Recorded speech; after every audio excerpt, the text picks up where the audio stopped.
So when I've criticized George Soros for damage I believe he has done to my country by the things that he's contributed to, by the damage he's done to countries yearning to be free in Europe as he has pushed them towards socialism. Why would a billionaire push people towards socialism? Because socialism means everybody is treated equally. It's because he knows that in a socialist country, you eliminate the middle class, and what you're left with is a very thin veneer of a ruling class and everybody else who is ruled over by the ruling class. That's where socialism goes. And some billionaires think, oh, they'll be there in that tiny little ruling class, not understanding that historically, if you go to full-bore socialism or communism, you're going to end up killing off the billionaires taking their money. So it's an amazing thing to see that. I'm also aware that even Israel's defense ministry has pointed out the damage that George Soros has done to Israel. And because I've criticized George Soros, people say, oh, you're anti-Semitic. It's not anti-Semitic to criticize somebody for things they've done, things they're paying for, things they're contributing to, just because they happen to be Jewish. What makes it anti-Semitic is when you slander or libel an entire race or group of people and smear them as all having the same characteristics and belittle them as a group. So there was a resolution that was supposed to address specific anti-Semitic remarks by a member of Congress. And then we hear, well, there was protests because they didn't want her condemned for anti-Semitic remarks. So it got watered down. And I got ready to come over to the floor to it. I printed out the copy of the bill as it was at 3 o'clock that afternoon. I came over here ready to speak against that bill because it had been so watered down. And I was told, well, actually, that one got pulled and they watered it down even further, and here's the new one as of about 3:20 that afternoon. Kept being watered down till it basically, we're against all kinds of hate. Of course, they didn't mention the kind of political hate that would cause a Democrat,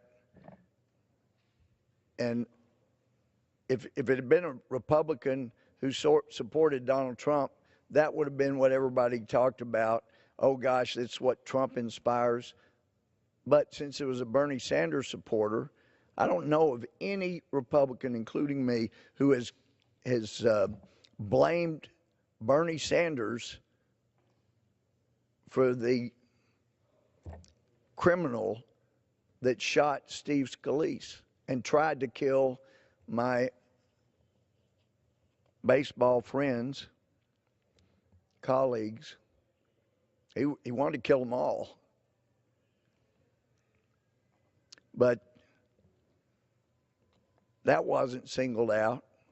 And in fact, when we were taking testimony on gun crime in judiciary, the majority would not even allow Steve Scalise to testify. We were told, oh, well, if he comes in and testifies, it might open the door to all kinds of other members of Congress. Well, why don't you just say, we'll restrict the testimony from members of Congress to those who've been shot by somebody who hates them and their party? How about that? But Steve was not even allowed to come testify before our committee. And that kind of thing was not mentioned in what was basically, we're against all kinds of hate except for that. And we're also not going to call out the hate that causes the hate hoaxes, which there seemed to be a rash of, people saying they're the victim of some hate when actually it's their hate that created a hoax. But I have made loud and clear, repetitiously, the reason I and 22 others voted against that bill was because it did not do what it should have done, and that is call out specific anti-Semitic comments. Now, some were bothered that I said that there is no moral equivalence between the Holocaust and, say, the years of slavery. The slavery that is continuing today. I was shocked to find out this year 40 million slaves in the world today, more than any time in history. We ought to do all we can to stop it. It is horrendous. It did so much damage to the core of this country for far too long. But there is a special hatred that the Jewish people have experienced that we need to stop when it starts. And for those morons that didn't know, I voted against the first anti-hate resolution. And with that, I yield back. Does the gentleman from Texas have a motion? Anybody else coming? Pardon? I'll move we adjourn. I think I know a little bit about discrimination. I face it every single day. I carry multiple identities that are constantly being discriminated against.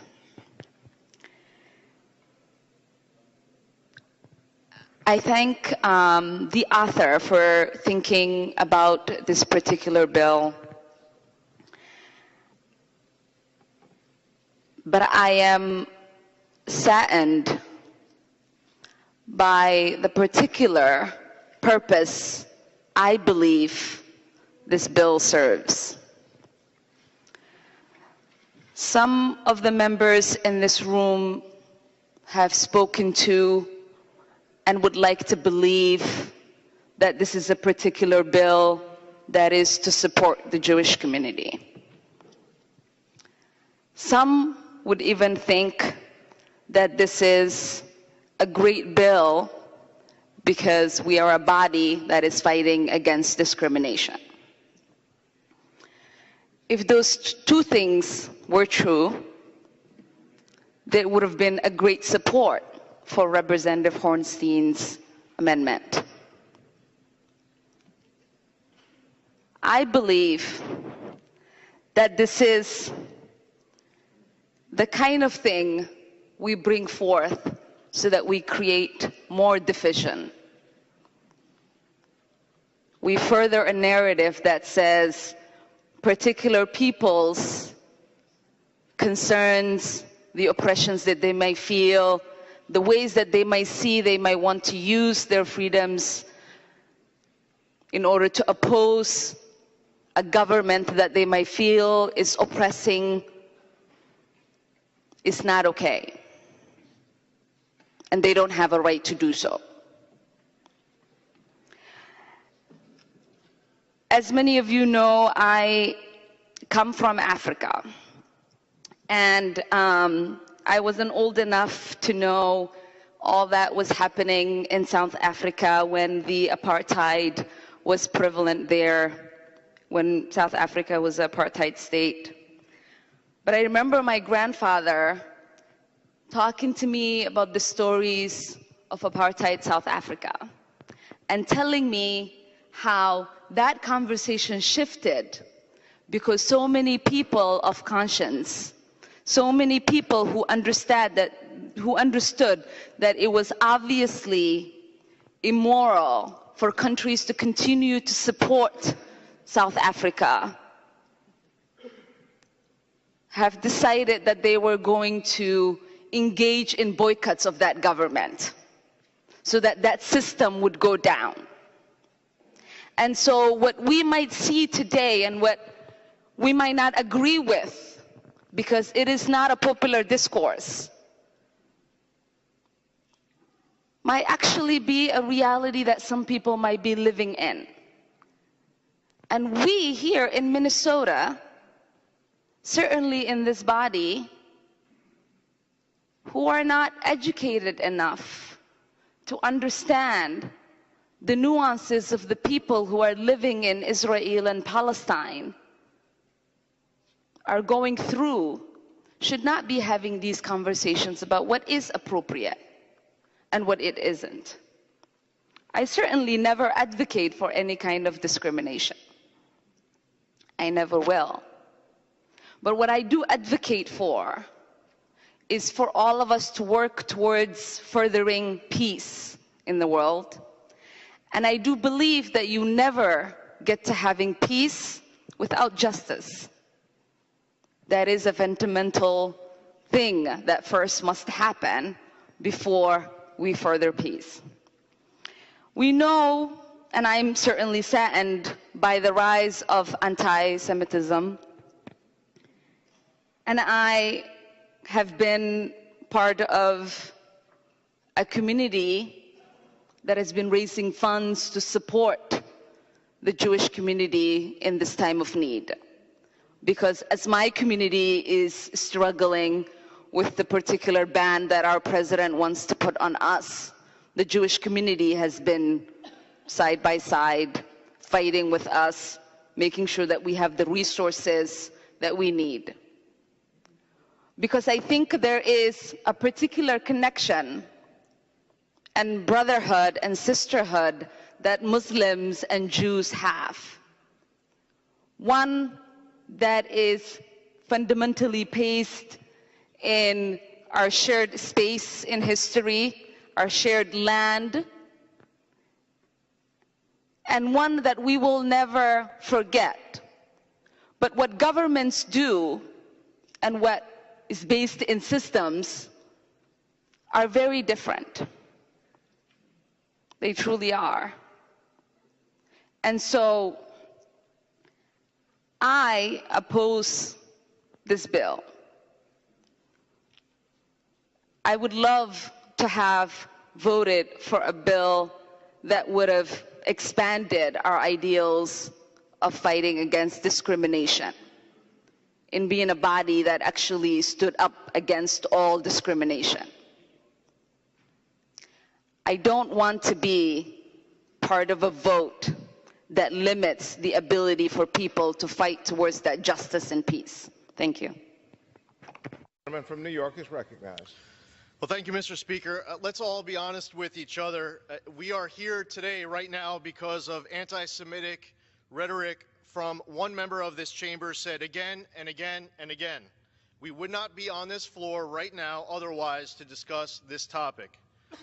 If that member was a Republican, that member's name would be in this resolution, and this resolution would be all about condemning anti-Semitism, and it would be done so forcefully. That member in January had to apologize for talking about a hypnosis of Israel that they have over the entire world. That member had to apologize in February by saying that if you support Israel, it must be because you're bought off by Jews.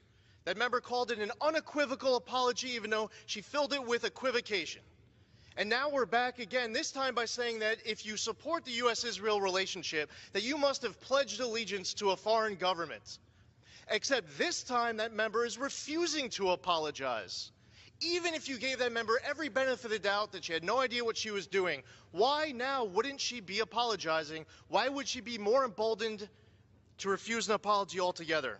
I apparently am giving Rep. Omar more credit than the Speaker is, because I don't believe she is naive. I believe that she knows exactly what she's doing.